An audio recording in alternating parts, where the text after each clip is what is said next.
கர்த்தருடைய பரிசுத்த நாமத்திற்கு மகிமை உண்டாவதாக. மீண்டுமா இந்த இரவில் சத்தியத்தின் நேர நிகழ்ச்சி மூலம் உங்களோடு கர்த்தருடைய வார்த்தை பேசுவதில் நான் மிகவும் சந்தோஷப்படுகிறேன். கர்த்தர் இந்த இரவில் நமக்கு தேவையான வார்த்தை தந்து நம்ம ஒவ்வொருவரையும் ஆசீர்வதிப்பாராக. செய்திக்கு ஆதாரமாக நீதிமொழிகள் 23ஆம் அதிகாரம் 18வது வசனத்தை நான் வாசிக்கிறேன். நிச்சயமாகவே முடிவுண்டு, உன் நம்பிக்கை வீண் போகாது.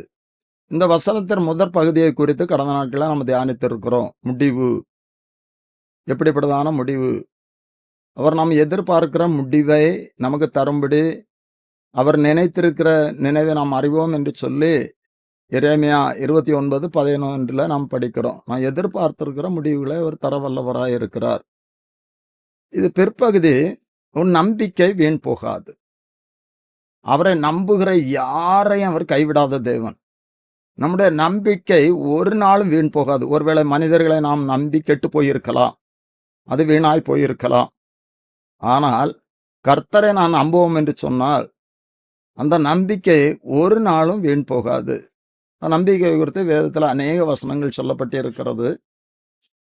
நீதிமொழிகள் 16:20 கர்த்தரை நம்புகிறவன் பாக்கியவான் என்று சொல்லி பிற்பகுதி சொல்லுகிறது. 28:25 கர்த்தரை நம்புகிறவனோ செழிப்பான் என்று சொல்லப்பட்டிருக்கிறது. சங்கீதம் 9:18 பிற்பகுதி நம்புகிறவர் ஒருபோதும் வெட்கப்பட்டு போவதில்லை, கைவிடப்படுவதில்லை என்று சொல்லப்பட்டிருக்கிறது.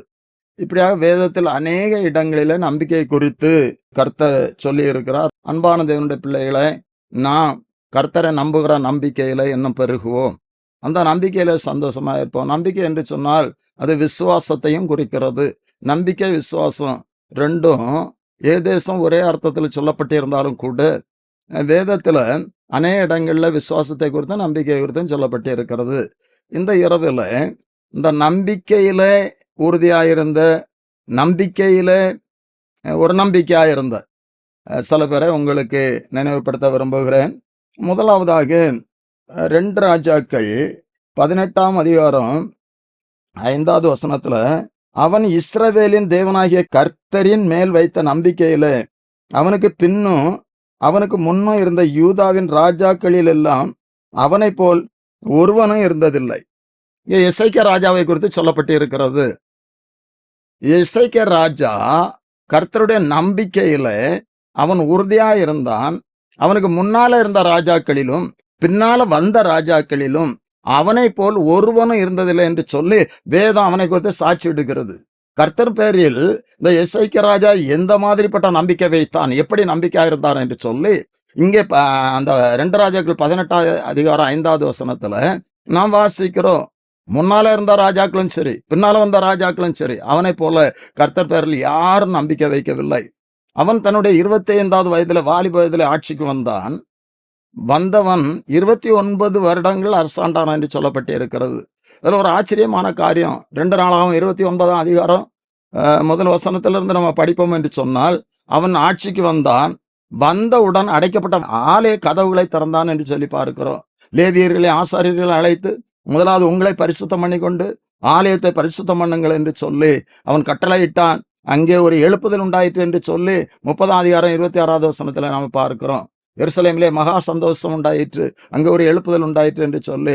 அன்பான தேவனுடைய பிள்ளைகளை, எசேக்கியா ராஜாவுடைய வாழ்க்கையில காணப்பட்ட நல்ல காரியங்களை நாமும் கை கொள்ளத்தக்கதாக, அவனுடைய நம்பிக்கையை போன்று நம்முடைய நம்பிக்கை பெருகத்தக்கதாக இந்த இரவில் நம்மை ஒப்பு கொடுப்போம். இப்போது நான் அந்த செய்திக்கு ஆதாரமா சொல்லுகிறேன். நிச்சயமாக முடிவு உண்டு, உன் நம்பிக்கை வீண் போகாது. இப்படிப்பட்டதான் நம்பிக்கையில இருந்த அந்த எசேக்கியா ராஜாவுடைய வாழ்க்கையில ஒரு பெரிய வியாதி வந்தது. நன்றாய் புரிந்து கொள்ளுங்க. இன்றைக்கு நாம் அவரை முழுமையாய் நம்பி இருப்போம், விசுவாசிப்போம். ஏன் நம்முடைய வாழ்க்கையில பிரச்சனை வர வேண்டும் என்று சொல்லி நம்ம எந்த சூழலும் நினைக்க கூடாது, நினைக்க முடியாது. மற்றவர்கள் கூட சொல்லுவாங்க, உலக மனிதர்கள் நம்மை விட நன்றாக இருப்பார்கள். அவர்கள் சொல்லுவார்கள், நம்முடைய பிரச்சனையிலே ஆறுதலாய் சொல்வதற்கு பதிலாக அவர்கள் நம்மை வேதனைப்படுத்தக்கூடிய வார்த்தைகளை பயன்படுத்துவார்கள். நீங்கள் கர்த்தரை தேடி என்ன, கிராமங்கள்ல சொல்லுவாங்க, நீ பைபிளை தூக்கிட்டு ஓடி ஓடி போகிறாள்ல, உனக்கு ஏன் இந்த பிரச்சனை வரணும்? வேதம் தெளிவாய் சொல்லுகிறது, நேசிக்கிறவர்களை சிட்சிக்கிறேன் என்று சொல்லி. சோதனை செய்கிற மனுஷன் பாக்கியவான் என்று சொல்லப்பட்டிருக்கிறது. இங்கே இப்படிப்பட்டதான் எசேக்கியாவினுடைய வாழ்க்கையில 20ஆம் அதிகாரம் முதல் வசனத்துல பார்க்கிறோம். அவன் மரணத்திற்கு ஏதுவான வியாதியில் காணப்பட்டான். இப்பொழுது ஏசாயா தீர்க்கதரிசி அனுப்பி கர்த்தர் சொல்லுகிறார், நீ மரித்து போவே, உன் வீட்டு காரியத்தை ஒழுங்கு பண்ணும். அதிர்ச்சியான காரியம், வேதனையான காரியம். நம்பிக்கையில அவனை போல் ஒருவனும் இருந்ததில்லை. அப்படிப்பட்டதான் நம்பிக்கையுடைய இந்த எசேக்கியாவுடைய வாழ்க்கையில இங்கே சொல்லப்பட்டு இருக்கிறது, மரித்து போவே, வீட்டு காரியத்தை ஒழுங்கு பண்ணும். இப்பொழுது எசேக்கியா ராஜா செய்தது என்ன? அவன் கர்த்தரை நம்பியிருந்த காரணத்தினால் 2வது வசனத்துல ஏசாயா தீர்க்கதரிசி அப்படி சொன்னபோது, சுவர் பக்கமாய் முகத்தை திருப்பி, அதை சொல்லும்போது நான் சொல்லுவேன், நான் மனிதனுடைய முகத்தை பார்ப்பதை பார்க்கலாம், நான் தேவனுடைய முகத்தை பார்ப்பேன் என்று சொல்லி சுவர் பக்கமாய் அவன் முகத்தை திருப்பி 3வது வசனம் இப்படியா சொல்லு, கர்த்தாவே, நான் உமக்கு முன்பாக உண்மையும் மன உத்தமமாய் நடந்து உமது பார்வைக்கு நலமானதை செய்தேன் என்பதை நினைத்தருளும் என்று விண்ணப்பம் பண்ணினான். எசேக்கியா மிகவும் அழுதான். எசேக்கியா மிகவும் அழுதான். அழுதாலும் கூட அவன் நம்பிக்கையிலே, அந்த நம்பிக்கையிலே அவன் உறுதியா இருந்த காரணத்தினால அவன் அழுது ஜெபிக்கிறான். கர்த்தரே சொல்லுகிறாரு தீர்க்கதரிசி மூலம், கர்த்தருடைய வார்த்தை தான் தீர்க்கதரிசி சொல்லுகிறான். அது உண்மையான தீர்க்க தரிசனம் தான். இன்றைக்கு அநேக தீர்க்க தரிசனங்கள் நிறைவேறாமல் காணப்படுகிறது.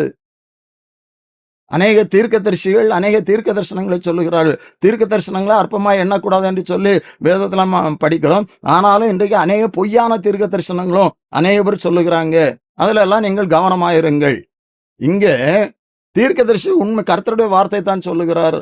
ஆனாலும் எசேக்கியா ராஜா சுவர் பக்கமாய் முகத்தை திருப்பி கர்த்தரை நோக்கி அழுது ஜெபித்த பொழுது பாதி முற்றம் கடந்து செல்வதற்கு முன்பாக, வசனம் அப்படித்தான் சொல்லுகிறது, அந்த தீர்க்கதரிசி ஏசாயா பாதி முற்றம் கடந்து செல்வதற்கு முன்பாக, என் ஜனத்தின் அதிபதியாகிய எசேக்கியாவின் விண்ணப்பத்தை கேட்டேன், கண்ணீரை கண்டேன், நீ போய் சொல்லு, 15 ஆண்டுகளை கூட்டி கொடுப்பேன் என்று சொல்லி ஏசாயா பாதி முற்றத்தை விட்டு அப்புறம் போகிறதுக்கு முன்னே கர்த்தருடைய வார்த்தை அவனுக்கு உண்டாகி அவர் சொன்னது, நீ திரும்பி போய் என் ஜனத்தின் அதிபதியாய் எசேக்கியாவை நோக்கி, உன் தகப்பனாய் தாவீதின் தேவனாய் இருக்கிற கர்த்தர் சொல்லுகிறது என்னவென்றால், உன் விண்ணப்பத்தை கேட்டேன், உன் கண்ணீரை கண்டேன், இதோ நான் குணமாக்குவேன், 3ஆம் நாளிலே நீ கர்த்தருடைய ஆலயத்திற்கு போவாய், நான் குணமாக்குவேன். நம்பிக்கையில அவன் சந்தோஷமாயிருந்த காரணத்தினால் அவனுடைய வாழ்க்கையில பெரிதான ஒரு வியாதி, இது கேன்சர் வியாதி என்று சொல்லப்பட்டு இருக்கிறது.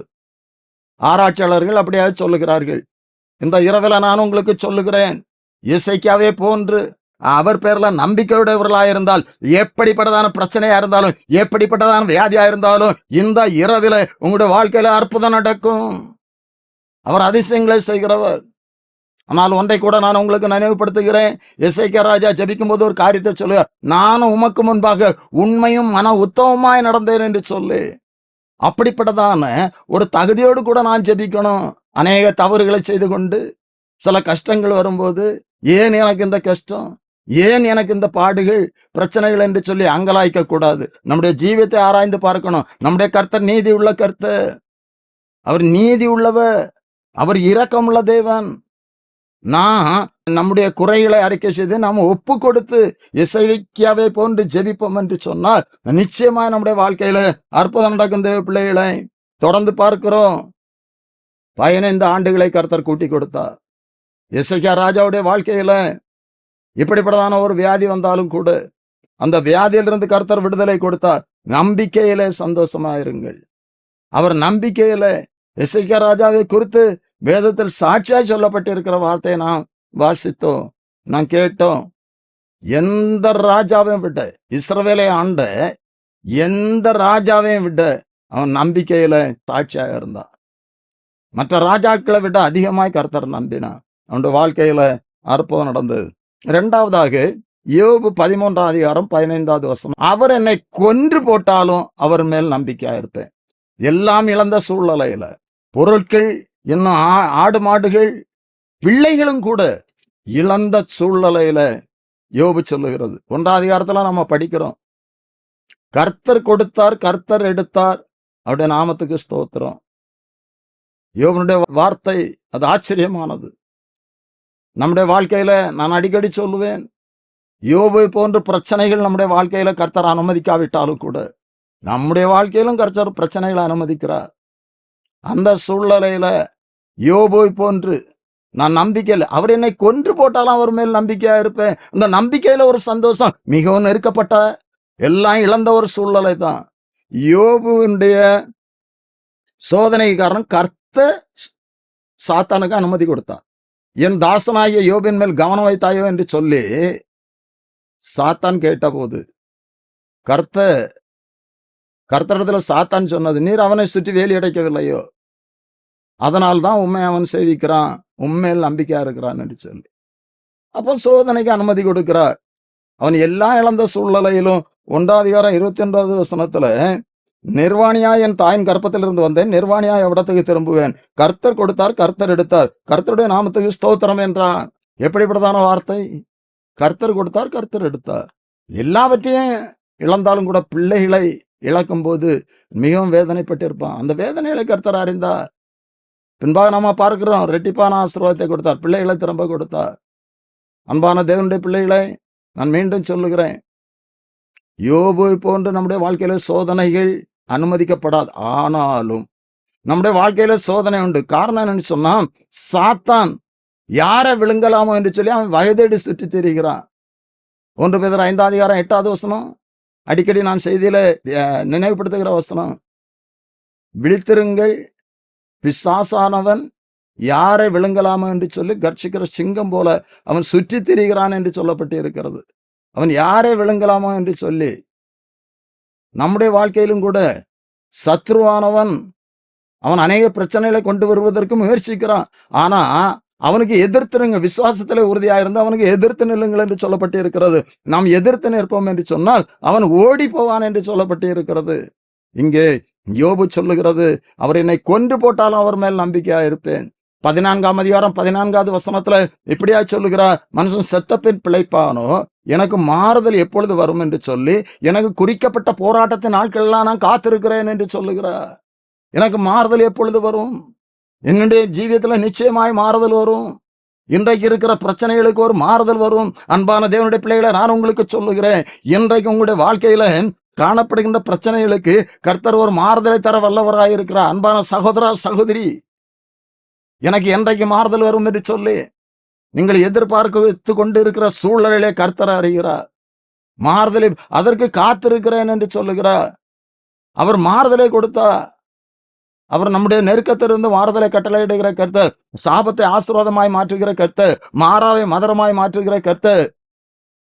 நம்முடைய வாழ்க்கையிலும் அப்படிப்பட்டதான துக்கங்களை சந்தோஷமாய் மாற்றுகிற கர்த்தர் அப்படிப்பட்டதான கிரியைகளை செய்வார். இங்க யோபு சொல்லுகிற வார்த்தை 23:10 நான் போகும் வழி அவர் அறிவார், அவர் என்னை சோதித்த பின்பு பொன்னாக விளங்குவேன் என்று சொல்லுகிறார். அவர் என்னை சோதித்த பின்பு நான் பொன்னாக விளங்குவேன். நம்முடைய வாழ்க்கையில ஏன் சோதனை? பொன்னாக விளங்குவதற்காக. நான் அடிக்கடி சொல்லுவேன், பிள்ளைகளுக்கு படிக்கும்போது எக்ஸாம் வைக்கிறாங்க. ஏன்? அவர்களுடைய தகுதியை அறிவதற்காக. அவர்கள் எப்படி படித்திருக்கிறார்கள், அவர்கள் எப்படி மதிப்பெண்கள் எடுக்கிறார்கள் என்பதை அறிவதற்காக அவர்களுக்கு டெஸ்ட் வைக்கப்படுகிறது. நம்முடைய வாழ்க்கையிலும் டெஸ்ட், சோதனைகள் எதற்காக என்று சொன்னால், நான் கர்த்தரை எந்த அளவு அறிந்திருக்கிறோம், கர்த்தரை எந்த அளவு விசுவாசிக்கிறோம் என்பதற்காக. இந்த இரவுல அன்போடு நான் கேட்கிறேன் தேவ பிள்ளைகளே, உங்களுடைய வாழ்க்கையில ஒன்று மாறி ஒன்று வருகிற பிரச்சனைகள், தொடர்ந்து வருகிற சோதனைகள், நீங்கள் சோர்ந்து போய் விடாதீர்கள். அதற்கு பின்னால் கர்த்தர் ஒரு ஆசீர்வாதத்தை வைத்திருக்கிறார். நான் சோதிக்கப்பட்ட பின்பு பொன்னாக விளங்குவேன். நாம் சோதிக்கப்பட்ட பின்பு நாம் பொன்னாக விளங்குவோம். அதற்காகத்தான் சோதனை. உலக பிரகாரமான பொன், அது மனிதர்கள் அணிகிற ஆபரணங்களாக வெட்டி எடுக்கப்படுவதில்லை. அது ஒரு உலோகமாக வெட்டி எடுக்கப்படுகிறது. அது தீயிலே புடமிடப்படுகிறது. அசுத்தங்கள் வேறு பிரிக்கப்படுகிறது. அதன் பின்பாக மனிதர்கள் அணிகிற ஆபரணங்களாக, மனிதர்கள் விரும்புகிற நகைகளாக அது உருவாக்கப்படுகிறது. அந்த பொன் ஆபரணமாக மாற வேண்டும் என்று சொன்னால் அது தீயிலே புடமிடப்படணும். இந்த உலக பிரகாரமான காரியம் நாம் அறிந்திருக்கிறோம். அது போலதான் நாம் ஒரு ஆசீர்வாதத்தை பெற்றுக்கொள்ள வேண்டும் என்று சொன்னார், கர்த்தருடைய நன்மையை பெற்றுக்கொள்ள வேண்டும் என்று சொன்னார். யோபு என்று சொன்னாரே, நான் சோதிக்கப்பட்ட பின்பு பொன்னாக விளங்குவேன். இந்த வார்த்தையை கேட்டுக்கொண்டு இருக்கிற தேவ பிள்ளைகளை, இந்த ஆண்டின் ஆரம்பமே எனக்கு சோதனையாக இருக்கிறது என்று சொல்லி சொல்லுகிறீர்களா, நினைக்கிறீர்களா? இந்த ஆண்டு ஆசீர்வாதமாய் இருக்க வேண்டும் என்று சொல்லி நான் நினைத்தேன். ஆரம்பமே எனக்கு அநேக பிரச்சனைகள். கர்த்தர் அந்த பிரச்சனைகளை அனுமதித்திருந்தால் நான் மாட்டு சில பிரச்சனைகளை உண்டு பண்ணிடக்கூடாது. நான் ஊழியத்தில் இருக்கிறேன், ஒரு சபை ஊழியன். அநேக குடும்பங்கள்ல பிரச்சனைகள். இந்த ஆண்டின் ஆரம்பத்திலே அநேக குடும்பங்கள்ல பிரச்சனைகள். நான் மிகவும் வேதனைப்படுகிறேன். அவர்களுக்காக ஜெபித்து கொண்டு இருக்கிறேன். அதுபோல உங்களுடைய வாழ்க்கையிலும் காணப்படலாம். ஆனால் நான் எப்பொழுதும் சபையிலும் சொல்லுகிற ஒரு செய்தி, கர்த்தர் பிரச்சனைகளை அனுமதிக்கிறார், நாம பிரச்சனைகளை உண்டு பண்ணிக்கிடக்கூடாது. டாஸ்மார்க்கு போய் குடித்து சரீரத்தை கெடுக்கக்கூடாது. இன்னும் கர்த்தருக்கு பிரியமில்லாத காரியங்களை செய்து அநேக பிரச்சனைகளிலே நான் சிக்கிக்கொள்ளக்கூடாது. கர்த்தர் ஒரு பிரச்சனையை அனுமதித்தால் நிச்சயமாய் கர்த்தருடைய நாமத்துல நான் உங்களுக்கு சொல்லுகிறேன், அந்த பிரச்சனையினுடைய முடிவுக்கு பின்பாக பெரிதான ஒரு ஆசீர்வாதம் உண்டு. கர்த்தர் உங்களை ஆசீர்வதிப்பார். நம்பிக்கையில சந்தோஷமாயிருங்கள். உங்கள் நம்பிக்கை வீண் போகாது. கர்த்தரை நம்பினால் ஒரு நாளும் நம்முடைய நம்பிக்கை வீண் போகாது. தேவ பிள்ளைகளே, இங்க யோபு, நான் கொன்று போட்டாலும் நம்பிக்கையா இருப்பேன் என்று சொன்னார். மாறுதல் வருவதற்காக காத்திருக்கிறேன் என்று சொன்னார். சோதிக்கப்பட்ட பின்பு பொன்னாக விளங்குவேன் என்று சொன்னார். என்னுடைய சாட்சி பரலோகத்தில் இருக்கிறது என்று சொன்னார். கர்த்தர் நோக்கி என் கண்கள் கண்ணீர் சொரிகிறது என்று சொன்னார். அநேக வார்த்தைகளை சொன்னார்.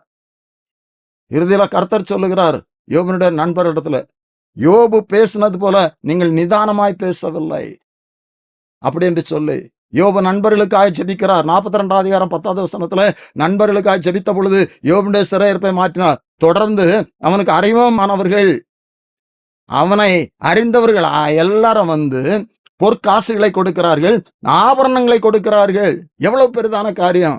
ஒரு நாள் அவர்கள் எல்லாம் நினைத்திருக்க கூடும், நண்பர்களும் நினைத்திருக்க கூடும் யோபனுடைய வாழ்க்கை முடிந்தது என்று சொல்லி. அது மிகவும் ஆச்சரியமான ஒரு காரியம் தேவ பிள்ளைகளே. 42 அதிகாரம் 11வது வசனம். அப்பொழுது அவனுடைய எல்லா சகோதரரும் சகோதரிகளும் முன் அவனுக்கு அறிமுகமான அனைவரும் அவனிடத்துல வந்து அவன் வீட்டிலே அவனோடு போஜனம் பண்ணி கர்த்தர் அவன் மேல் வர பண்ணின சகல தீங்கு நிமித்தம் அவனுக்காக அங்கலாய்த்து அவனுக்கு ஆறுதல் சொல்லி அவரவர் ஒவ்வொரு தங்க காசையும் அவரவர் ஒவ்வொரு பொன் ஆபரணங்களையும் அவனுக்கு கொடுத்தார்கள். சகோதர சகோதரிகள், அறிமுகமானவர்கள், நண்பர்கள், யோபனுடைய வாழ்க்கை முடிந்தது என்று சொல்லி அன்று நினைத்தவர்கள் இன்று அவனோடு வந்து அவனுக்கு ஆறுதல் சொன்னார்கள் என்று சொல்லப்பட்டிருக்கிறது. அவன் நெருக்கமான சூழ்நிலையில, வேதனைப்படுகிற சூழ்நிலையில ஆறுதல் சொல்ல ஆள் இல்லை. உங்களுடைய வாழ்க்கையிலும் அப்படித்தான். நீங்கள் சோதனைகளை அனுமதிக்கும் போது, மிகவும் நெருக்கப்படும் பொழுது உங்களுக்கு ஆறுதல் சொல்ல ஆள் இல்லாமல் இருக்கலாம். ஆனால் அந்த சோதனையிலிருந்து நீங்கள் ஒரு விடுதலை பெற்று ஆசீர்வதிக்கப்படும் பொழுது அநேக பேர் வந்து சொல்லுவாங்க, நீங்க கஷ்டப்பட்டாலும் கூட இன்றைக்கு நல்லா இருக்கிறீங்க என்று சொல்லி ஆறுதல் சொல்லுவாங்க. அப்படித்தான் அங்க சொல்லப்பட்டு இருக்கிறது. இங்க சகோதர சகோதரிகள், நண்பர்கள் வந்து ஆறுதல் சொன்னாங்களாம். ஆறுதல் எப்பொழுது சொல்ல வேண்டும்? கஷ்டப்படும் பொழுது சொல்ல வேண்டும். இன்றைய சமுதாயம் அப்படித்தான். கஷ்டப்படுகிற ஒரு நபருக்கு ஆறுதல் சொல்லாது. ஆனால் அவர்கள் நன்றா இருந்தால் அதன் பின்பாக வந்து அவங்களுக்கு ஆறுதலான வார்த்தைகளை சொல்லுவாங்க. யோபுடைய வாழ்க்கையிலும் அப்படித்தான் நடந்தது. இப்ப பொற்காசுகள், ஆபரணங்கள் எல்லாம் கொடுக்க தொடர்ந்து பார்க்கிறோம். முன்னிலைமை பார்க்கிறோம், பின்னிலைமை கர்த்தர் ஆசீர்வதித்தார். அன்பான தேவனுடைய பிள்ளைகளை, அந்த ஆண்டின் ஆரம்பத்தில் இருக்கிற அன்பான சகோதர சகோதரி, நான் உங்களுக்கு சொல்லுகிறேன், முன்னிலைமை பார்க்கலாம், பின்னிலைமை, கடந்த நாட்களை பார்க்கலாம், கடந்த ஆண்டுகளை பார்க்கலாம், இந்த ஆண்டு உங்களுக்கு ஆசீர்வாதமாய் இருக்கும். யோபு போல நம்பிக்கையில உறுதியாயிருங்கள். நம்பிக்கையில உறுதியாயிருங்கள். உங்களுடைய நம்பிக்கை வீண் போகாது. யோபுடைய நம்பிக்கை வீண் போகல. எசேக்கியா ராஜாவுடைய நம்பிக்கை வீண் போகல. நம்முடைய நம்பிக்கையை கர்த்தர் அவர் அங்கீகரிக்கிறார், ஆசீர்வதிக்கிறார். நம்முடைய நம்பிக்கை வீண் போகாது. இரண்டாவதாக நான் உங்களுக்கு சொல்லுகிறது யோபனுடைய நம்பிக்கை. மூன்றாவதாக தானியேல் 3ஆம் அதிகாரம் 28வது வசனத்துல, அப்பொழுது நேபுகாத் நேச்சார் வசனித்து, சாத்ராமேசா ஆபேத்நேகோ என்பவருடைய தேவனுக்கு ஸ்தோத்திரம், அவர்கள் தங்களுடைய தேவனை தவிர வேறொரு தேவனையும் சேவித்து பணியாமல் அவரே நம்பி சாத்ராமேசா ஆபேத்நேகோ கர்த்தரை நம்பி இருந்த காரணத்தினால் நேபுகாத் நேச்சார் பொற்சலையை உண்டு பண்ணி அதை வணங்க வேண்டும் என்று சொல்லி, கீத வாத்தியங்கள் இசைக்கப்படும் பொழுது அதை வணங்க வேண்டும் என்று சொல்லி ஒரு கட்டளை இட்டார். இந்த கட்டளைக்கு சாத்ராமேசா ஆபேத்நேகோ கீழ்ப்படியவில்லை. அதை அறிந்து அந்த நேபுகாத் நேச்சார் சொல்லுகிறாரு, ஒரு முறை கூட உங்களுக்கு வாய்ப்பு தருகிறோம். இப்பொழுது நீங்கள் 15வது வசனம், இப்போதும் எக்காலம், நாகசுரம், கிண்ணறம், வீணை, சுரமண்டலம், தம்பூர் முதலான சகல வித கீத வாத்தியங்களின் சத்தத்தை நீங்கள் கேட்கும்போது தாழ விழுந்து நான் பண்ணின சிலையை பணிந்து கொள்ள ஆயத்தமாயிருந்தால் நல்லது. பணிந்து இருந்தீர்களே ஆகில் அந்நேரமே எரிகிற அக்கினி சூளையில் நடுவிலே போடப்படுவீர்கள். உங்களை என் கைக்கு தப்பி வைக்க போகிற தேவன் யார்? சவால் விடுகிறாரு. இப்பொழுது சாத்ராக் ஆபேத்நேகோ சொல்லுகிறார்கள், நம்ம எல்லாரும் நன்றாக அறிந்திருக்கிறோம், இந்த காரியத்தை குறித்து உமக்கு உத்தரவு சொல்ல எங்களுக்கு அவசியம் இல்லை. நாங்கள் ஆராதிக்கிற தேவன் எங்களை விடுவிப்பார். அவர் விடுவியாமற் போனாலும் இந்த சிலையை நாங்கள் வணங்க மாட்டோம் என்று சொன்னார்கள். நன்றாய் கவனிங்க தேவ பிள்ளைகளை. அவர்களுக்கு எதிராய் காணப்படுகின்ற பிரச்சனை, அந்த சிலை வணங்காவிட்டால் தீச்சுளையில் போடப்படுவீர்கள் என்று சொல்லி ராஜா சொல்லுகிறார். இப்பொழுது இவர்கள் உயிரை விட தேவன் பேரில் எங்களுக்கு இருக்கிற நம்பிக்கை, விசுவாசம் பெரிது. அவர் எங்களை விடுவிப்பார். ஒருவேளை விடுவியாமற் போனால் அது அவிசுவாசமான வார்த்தை அல்ல, விசுவாசத்தின் அடையாளம் தான், விசுவாசத்தின் வெளிப்பாடு தான். ராஜாவுக்கு புரியும்படியாக சொல்லுகிறாரு. ராஜாவிடத்தில் சொல்லுகிற வார்த்தை. நடந்தது என்ன? அந்த நேபுகாத்நேச்சார் உக்கிரக கோபம் கொண்டு, அதிகமான கோபம், சாதாரண சூடு பண்ணுவதை விட 7 மடங்கு தீச்சூளை சூடாக்கப்பட்டது. இராணுவத்திலே பலசாலிகளுக்கு கட்டளையிட்டார். அவர்கள் இவர்களை கட்டி கொண்டு தீச்சூளையில போட்டார்கள். கொண்டு போனவங்க மரித்து போனாங்க. அப்படித்தான் வசனம் சொல்லுகிறது. ராஜாவின் கட்டளை கடுமையா இருந்தபடியினால், சூளை மிகவும் சூடாக்கப்பட்டபடி இருந்தபடியினாலும் அக்கினி ஜுவாலையானது சாத்ராக் ஆபேத்நேகோ என்பவர்களை தூக்கி கொண்டு போன புருஷரை கொண்டு போட்டது. கவனிங்க தேவ பிள்ளைகளை. தூக்கி அவர்கள் தீச்சூளையில விழவில்லை. தீச்சூளையில போடுவதற்காக இந்த சாத்ராக் ஆபேத்நேகோ என்பவர்களை கட்டி கொண்டு போனார்கள். அந்த 7 மடங்கு அதிகமான சூடா இருந்ததுனால அவர்கள் மரித்து போனார்கள். ஆனால் தீச்சூளையில போடப்பட்ட சாத்ராக் ஆபேத்நேகோ உயிரோடு இருந்தார்கள். 4ஆம் ஆள் தேவதூதன் அங்கே இறங்கி வந்தான். ராஜாவுடைய கண்கள் இப்பொழுது திறக்கப்படுகிறது. அவர் அங்கே பார்க்கும்போது 4 பேர் விடுதலையோடு அங்கே உலாவுகிறார்கள். அப்பொழுது தன்னுடைய ஊழியக்காரரை கூப்பிட்டு சொல்லுகிறாரு, நாம் 3 பேரை அல்லவா தீச்சூளையில போட்டோம், 4 பேர் விடுதலையாக உலாவுகிறார்கள் என்று சொன்ன போது அவர் ஆச்சரியப்பட்டு, அவர்கள் தேவனையே நம்பி, நம்பிக்கை வீண் போகாது. அன்று சாத்ராக் ஆபேத்நேகோ கர்த்தரையே நம்பி பொற்சிலையை வணங்க மாட்டோம் என்று சொல்லி உறுதியாயிருந்த காரணத்தினால தேவதூதன் அங்கே கடந்து வந்தார். தீச்சூளையில 4 பேர் விடுதலையோடு உலாவினார்கள். இந்த இரவில நான் உங்களுக்கு சொல்லுகிறேன், உங்களுடைய வாழ்க்கையில இப்படிப்பட்டதான பெரிதான பிரச்சனை, இப்படிப்பட்டதான பிரச்சனை நமக்கு வராது. நம்மை தீச்சூளையில யாரும் தூக்கி போட மாட்டாங்க. ஆனா அப்படிப்பட்டதான பிரச்சனைகள் நம்முடைய வாழ்க்கையில வரலாம். அப்பொழுது நான் கர்த்தரை நம்பி, நான் அந்த நம்பிக்கையில உறுதியாக இருக்க வேண்டும். நம்பிக்கை வீண் போகாது. நான் மீண்டும் மீண்டும் சொல்லுகிறேன், அவரை நம்புவோம் என்று சொன்னால் நம்முடைய நம்பிக்கை ஒரு நாள் வீண் போகாது. உன் நம்பிக்கை வீண் போகாது. இங்க சாத்ராக் ஆபேத்நேகோவை குறித்து ராஜாவே சாட்சியிடுகிற வார்த்தை, அவரையே நம்பி ராஜாவின் கட்டளையை தள்ளி, எந்த சூழ்நிலையிலும் நான் கர்த்தரை நம்பி நாம் அவருடைய வார்த்தை கீழ்ப்படிந்து நான் நிற்போம் என்று சொன்னால், வாழ்வோம் என்று சொன்னால் கர்த்தர் நிச்சயமாய் கிரியை செய்வார். தானியேலுடைய வாழ்க்கையிலும் ஒரு காரியத்தை நான் உங்களுக்கு சொல்ல விரும்புகிறேன். தேசாதிபதிகள் 120 பேர், பிரதானிகள் 3 பேர். அவர்களுக்கு மேற்பட்டவனாய் இருந்தான் தானியேல். இவன் மேல் பொறாமை கொண்டு அவனை குற்றம் கண்டுபிடிக்கும்படியாக முயற்சித்தார்கள். அவன் உண்மை உள்ளவனாய் இருந்தால் உண்மை உள்ளவனாய் இருந்தபடியினால் அவன் பேர் குற்றம் கண்டுபிடிக்க முடியவில்லை. இப்பொழுது அவனுடைய தேவனை குறித்ததான காரியத்தை தவிர அவனை நாம குற்றம் கண்டுபிடிக்க முடியாது என்று சொல்லி ராஜாவின் இடத்துல போய் ராஜாவை புகழ்ந்து, உம்மை தவிர 30 நாள் வரைக்கும் வேறு தேவனையோ மனிதனையோ நோக்கி கூப்பிடக்கூடாது என்று சொல்லி ஒரு சட்டத்தை போடணும்னு சொல்லி தரிய ராஜா கிட்ட அவங்க தந்திரமாய் சொல்லி அங்க ஒரு சட்டம் பிறப்பிக்கப்படுகிறது. 30 நாள் வரைக்கும் யாரையும் நோக்கி கூப்பிடக்கூடாது. அப்படி கூப்பிட்டால் சிங்க கபியில் போடப்படுவோம். அந்த பத்திரத்திற்கு கையெழுத்தும் போட்டாகிவிட்டது. அந்த சட்டம் அமலுக்கு வருகிறது. இப்பொழுது 6ஆம் அதிகாரம், தானியேல் 6ஆம் அதிகாரம் 10வது வசனத்திலே படிக்கிறோம். அந்த பத்திரத்திற்கு கையெழுத்து வைத்தாகிவிட்டது என்று அறிந்த பிறகும் கூட தானியேல் தான் முன்பு செய்து வந்தபடியே 3 வேளையும் பலகணிகளை திறந்து போட்டு அவன் ஜெபித்து கொண்டிருந்தான் என்று சொல்லி பார்க்கிறோம். அன்பான தேவனுடைய பிள்ளைகளே, நீங்கள் ஜெபத்திலே உறுதியாய் தரித்திருங்கள். நம்பிக்கையில சந்தோஷமா இருங்கள். உபத்திரத்திலே பொறுமையா இருங்கள். ஜெபத்திலே உறுதியாய் தரித்திருங்கள். இங்க தானியேல் 3 வேளையும் அவன் பிரதானிகளுக்கெல்லாம் தலைவனா இருந்தான், மேற்பட்டவனா இருந்தான். அவனுக்கு எவ்வளவு வேலை இருந்திருக்கும். இன்றைய அனைவரும் சொல்லுகிறது, எனக்கு நேரம் இல்ல. இந்த காரணத்தை கர்த்தர் ஏற்றுக்கொள்ள மாட்டா. இந்த ஆண்டில நீங்கள் ஜெப நேரத்தை அதிகப்படுத்துங்கள். அதிகமா ஜெபம் பண்ணுங்க. இந்த 3 வேளை ஜெபம் பண்ணுங்க. இங்க தானியேல் 3 வேளையும் ஜெபித்தான். அங்க தொடர்ந்து நம்ம படிக்கிறோம்.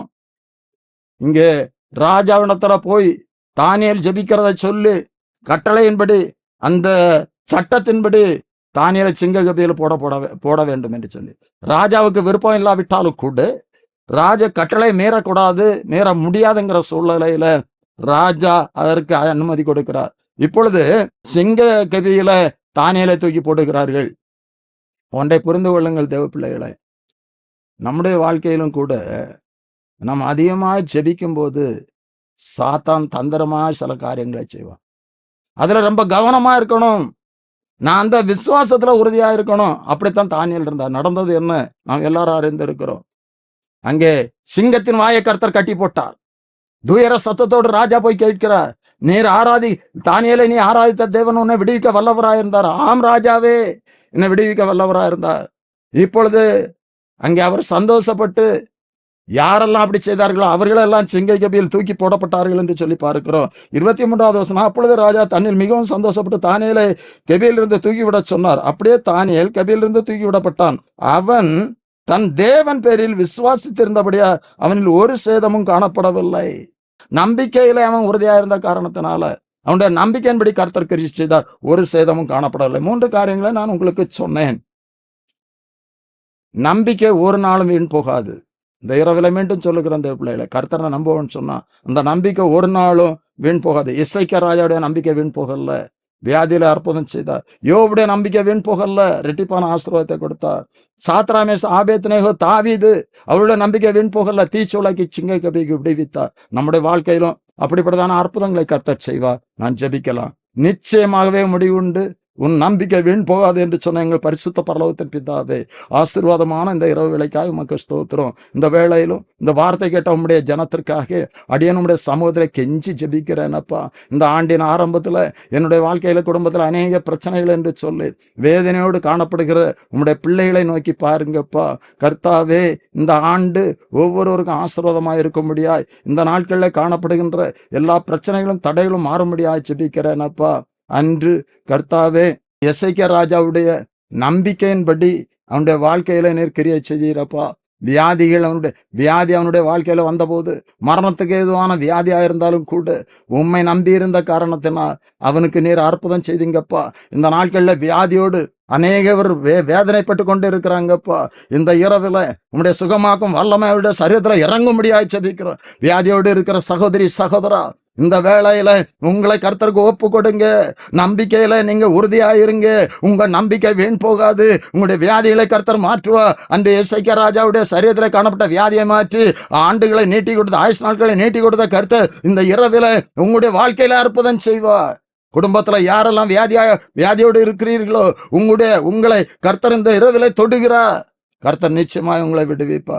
அப்படியே யோபு சொன்னா, நான் கொன்று போட்டாலும் அவர் மேல் நம்பிக்கையா இருப்பேன். அப்படிப்பட்டதான் நம்பிக்கை இருந்த பொழுது எல்லாவற்றையும் இழந்தாலும் கூட இழந்த அனைத்தையும் ரெட்டிப்பாய் கொடுத்தார். ரெட்டிப்பாய் கர்த்தர் ஆசீர்வதித்தார். அப்படியே உம்முடைய பிள்ளைகள் கடந்த நாட்கள் இழந்து போன எல்லாவற்றையும் திருப்பி கொடுத்து நீ ரெட்டிப்பாய் ஆசீர்வதிக்கும்படியாய் ஜெபிக்கிறேனப்பா. அப்படியே கர்த்தாவே, தீச்சூளை முன்பாக வந்தாலும் சிங்க கபி வந்தாலும் கர்த்தர் பேரில் நம்பிக்கையாயிருந்த சாத்ராமேஸ் ஆபேத்நேகோ தானியேலை விடுவித்த கர்த்தர் இந்த இரவில உம்முடைய பிள்ளைகளுக்கு முன்பாய் காணும் தடைகளை மாற்றி நீர் பெரிதான விடுதலையை கொடுக்க முடியாது ஜெபிக்கிறோம். நீர் ஒவ்வொருவரையும் ஆசீர்வதிக்க முடியாது ஜெபிக்கிறோம். தீச்சூளை ஒன்றும் செய்ய முடியாது, சிங்கக்கபி ஒன்றும் செய்ய முடியாது. அப்படிப்பட்டதான நம்பிக்கை ஒவ்வொருவருக்கும் உண்டாக முடியாது நான் ஜெபிக்கிறேனப்பா. நம்பிக்கையில கர்த்தாவே உறுதியா இருக்க, நம்பிக்கையில சந்தோஷமா இருக்க, என் நம்பிக்கை வீண் போகாது என்று சொல்லி ஒவ்வொருவரும் நம்பி விசுவாசித்து இந்த ஆண்டின் ஆசீர்வாதத்தை பெற்றுக்கொள்ள ஒவ்வொருவருக்கும் கர்த்தர் உதவி செய்ய முடியாது ஜெபிக்கிறோம். இந்த நாமத்துல ஒவ்வொருவரையும் வாழ்த்துகிறேன். ஒவ்வொருவரையும் கர்த்தர் ஆசீர்வதியும். மீட்பர் இயேசு கிறிஸ்துவின் ஜெபிக்கிறோம் நல்ல பிதாவே, ஆமென்.